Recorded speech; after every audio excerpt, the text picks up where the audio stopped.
Welcome to the Holistic Accountant Podcast. This is where we cut through conventional accounting and show you how a genuinely holistic approach drives better after-tax outcomes.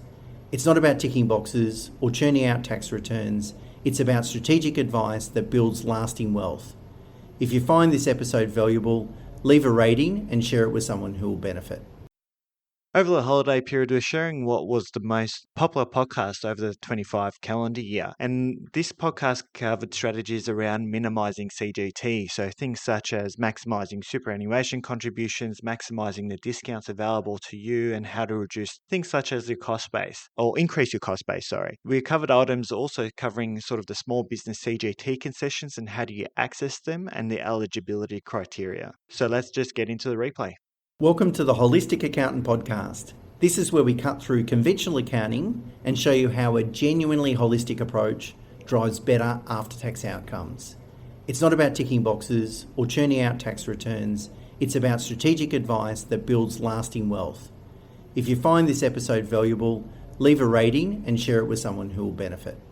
Okay, today Mena and I would like to talk about capital gains tax and talk about strategies to minimise it. Of course, we have conversations with clients on a daily basis about capital gains tax, and it's something that I guess people don't really think deeply about or start thinking deeply about until they consider selling an asset. But therein lies, part of the challenge as well, is it shouldn't be an afterthought. It should be something that we think about before we purchase the investment and then how we manage that ongoing. But it can be a considerable consideration, both in terms of a taxation liability, which is, what we'll mostly talk about today, but also as a impediment to make good financial decisions. Sometimes people don't want to sell assets just because of capital gains tax outcomes. And, it's one of the things that people have blamed CBA share price for, that a lot of retail investors own CBA. They bought it maybe when it floated a long time ago. They're sitting on large capital gains. And so the owners of the stock,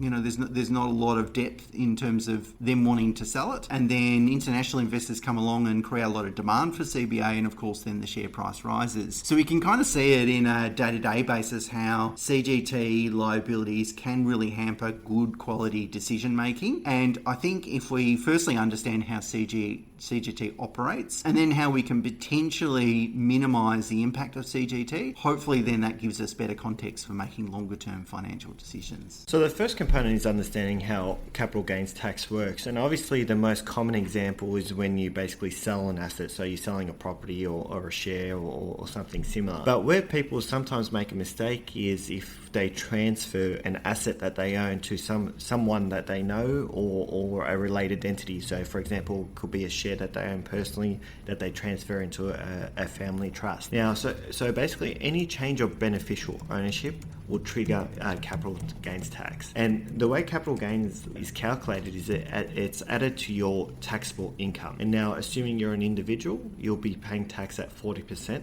47% if you earn above 190,000, or if it brings you above 190,000. Individuals and trusts, if you earn it for more than 12 months, that is, get the 50% CGT discount. So if you own the property or share for more than 12 months, then you can get a 50% CGT discount, meaning that 50% is tax-free, and then 50% is added to your taxable income, and it's assessed at that rate. The difference in these tax treatments is where the planning opportunities are. So it's really important that you work and plan before you sell the asset then rather than after you sell the asset, because there could be opportunities to explore to minimise the capital gains tax. Okay, one of the components to minimising your capital gains tax liability is obviously maximising or increasing the cost base as much as possible. The higher the cost base, the lower the capital gain, and therefore, of course, the lower the capital gains tax liability. So we need to think about then all the expenses that we can include in the cost base. So that's really acquisition costs. If it's property, it obviously includes legal fees,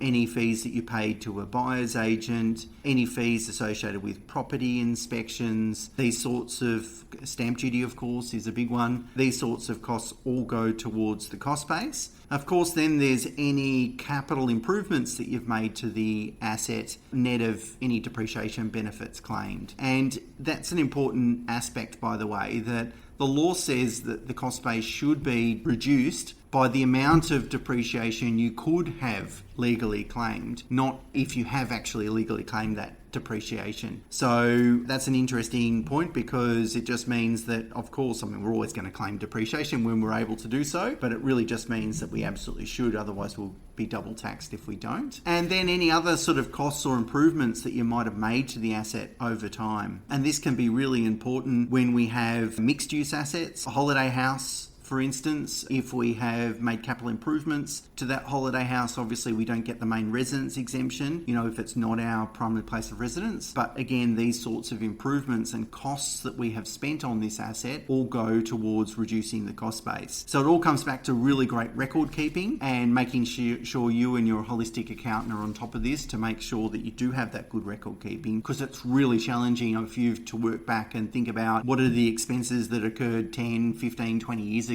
Almost impossible. Getting your structure right can also save you a significant amount of tax. As I sort of mentioned before, individuals and trusts obtain a 50% CGT discount. Now, if the asset is actually owned in a trust, and we don't recommend this for all types of assets, by the way, it's really important to sort of get advice on what you're purchasing and how it should be structured. But hypothetically, say you've got an investment portfolio and you've got some shares in there and you've got some large capital gains.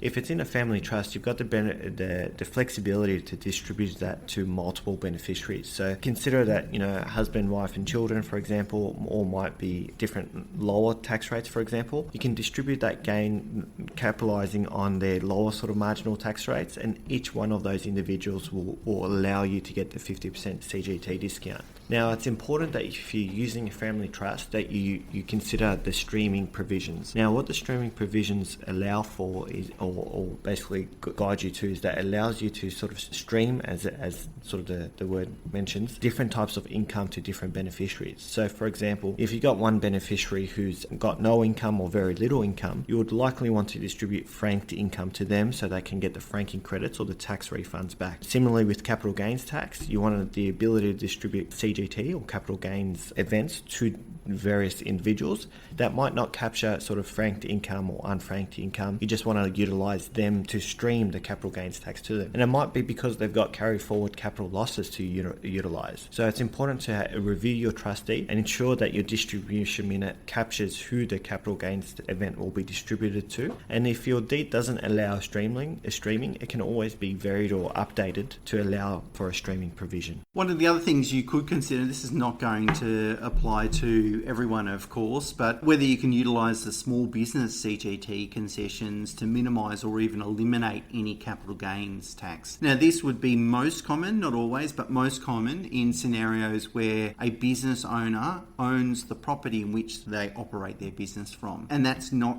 an uncommon situation, whether it's owned, in an entity, personal name or self-managed super fund. It's relatively common. If you have used that asset for your business purposes for at least 50% of the time that you owned it, generally you can apply the small business CGT concessions. And these are really great concessions in terms of helping you eliminate or even at least reduce the amount of capital gains tax you pay. They're quite complex, and it's too complex to cover in this podcast, but it's the question is the asset that I own considered an active asset? And it needs to be to fall within these concessions. And most of the time, if it does, what it means that if you make a super contribution, you end up paying no tax. So instead of paying the tax, what you do is say, well, I'm going to put the money in super. Sure, it's locked away in super, but at least it's still your money and you're not paying it to the government. It's always something that we think about when we come across a client scenario, because they are so generous. We want to see if we all consider whether the transaction falls within the ambit of the small business CGT concessions. Another avenue you can explore is spreading the capital gain over multiple financial years. So it avoids sort of triggering or the entire gain in 1 year, because, for example, you might be in lower income rates in 4 or 5 years as you wind down work or go to part-time or retire. So it might be beneficial to actually sort of stagger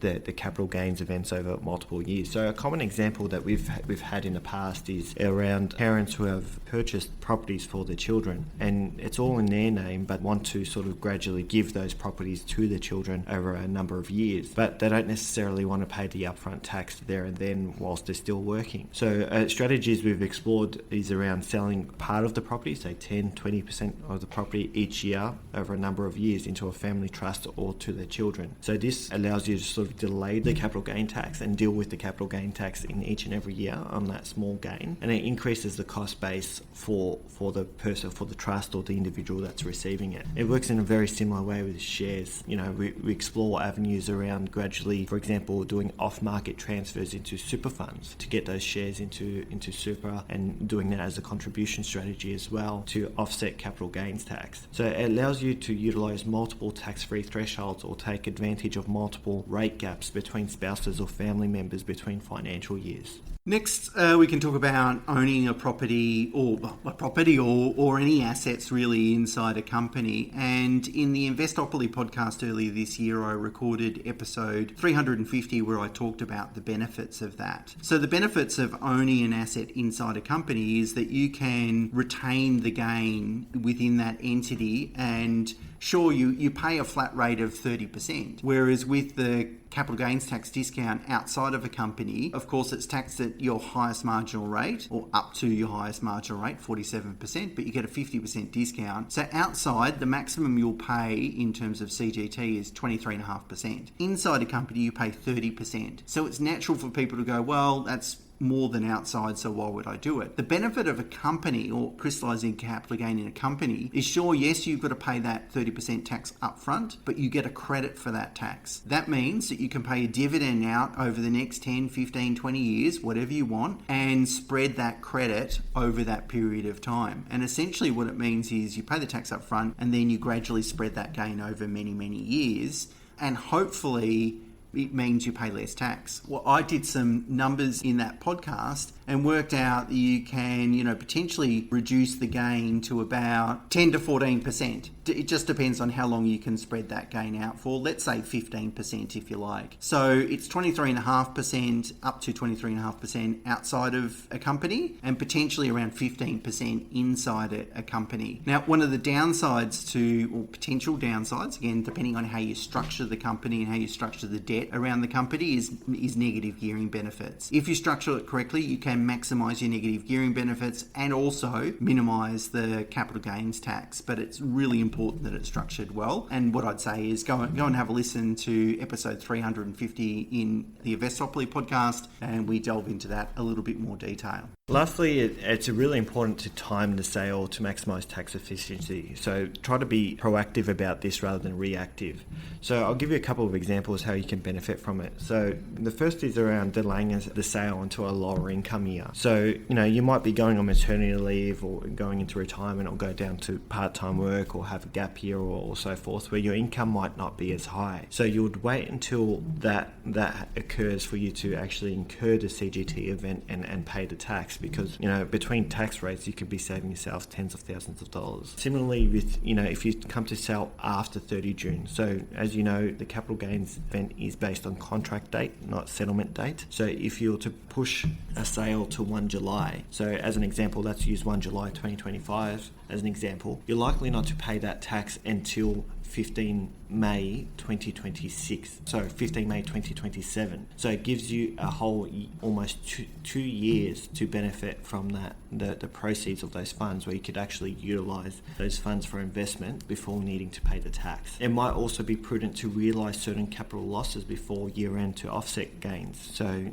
bring forward the sale of dud assets to get the capital losses to offset against the capital gain that you're about to incur. Finally, something that we've done for a client recently is around the small business CGT concessions Stuart mentioned earlier, is that he was about to lose his eligibility to obtain those small business CGT concessions. So what we did is we brought forward the sale of his business or the sale of his shares so that he can actually obtain those CGT discounts before he was about to sell the business in 5 years' time. So it's really important to try to be proactive about this, and it's really important to have these conversations with your holistic accountant as to what you're trying to achieve and what your goals are in the next 5-10 years, so that you can plan around it. Of course, capital gains tax is only one of several considerations when we're thinking about divesting of assets, particularly property, for instance. We can have the best laid plan from a capital gains tax perspective, but if we're not considering market conditions, the best time of year to sell a particular asset, exposing the asset to the greatest pool of potential buyers, these sorts of considerations, we're probably doing ourselves a disservice. So capital gains tax is certainly important, but it's only one of the considerations. Also at the outset, we need to think about, before we buy the asset, we need to think about capital gains tax from a structuring perspective. But I should say that particularly if we're borrowing to buy a particular asset, that negative gearing benefits are more important to maximise generally than capital gains tax. Now that's going to depend on the asset you're buying and where most of the returns are going to come from, but as a general rule that is true. But we just wanted to talk about some of the considerations and factors around capital gains tax and give people a better sort of understanding how it works and what we need to consider, but it's certainly something that a holistic accountant should be able to help you with. So until next week, bye for now.